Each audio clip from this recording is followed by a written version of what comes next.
Anaya Mazoros calls herself a cookie baking grandma. Today I'm baking cookies because my grandchildren are coming over after school today. But you may not find her in the kitchen. I baked these with the rays of the sun. The rays of the sun baked these cookies. Mazoros is a Columbia prepper who uses a solar oven to cook her meals. Part of my prepping was making sure that I could cook everything I normally cook in the house in this. So if we lose our power for whatever reason, whether it's, natural or man-made disaster, whether it's short-term or long-term, I can still cook. A prepper is someone who is preparing for any kind of disaster, whether it be man-made or natural. They're just trying to save their lives. Mazoros has been cooking on a solar oven for the past 20 years, all in the hopes of surviving a global pandemic or a devastating natural disaster. Things that make you afraid. What makes you tremble? If you're not afraid of tsunamis, don't prepare for them. If you're afraid of pandemics, prepare for them. She even has a go bag that would help her survive if she needed to get out of her house quickly. Scissors, snakebite kit.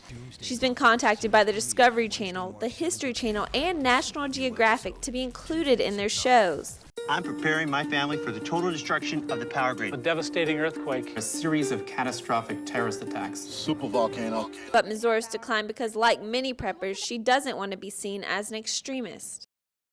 If you have life insurance, you're preparing not to live forever, you're a prepper.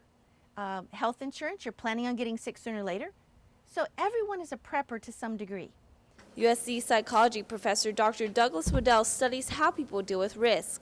He questions the fine line between being prepared and being obsessed. Before I was prepared for pandemic, I was probably spending 20 hours a day worrying about it.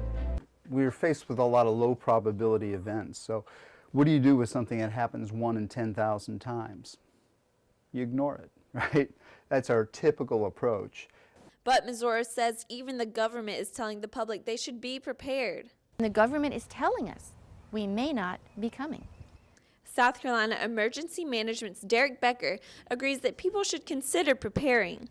We don't want people to be overly concerned about preparing for an emergency or preparing for imminent doom, as it may say. We want people to take into account that you have emergencies. They can happen any time of the day, anywhere in the state, and we want you to be ready for those. Mazoros says that if everyone is prepared, they'll become part of the solution and not a part of the problem when it comes to surviving the unknown. These are people, Paula, let me explain, who are people with limited resources.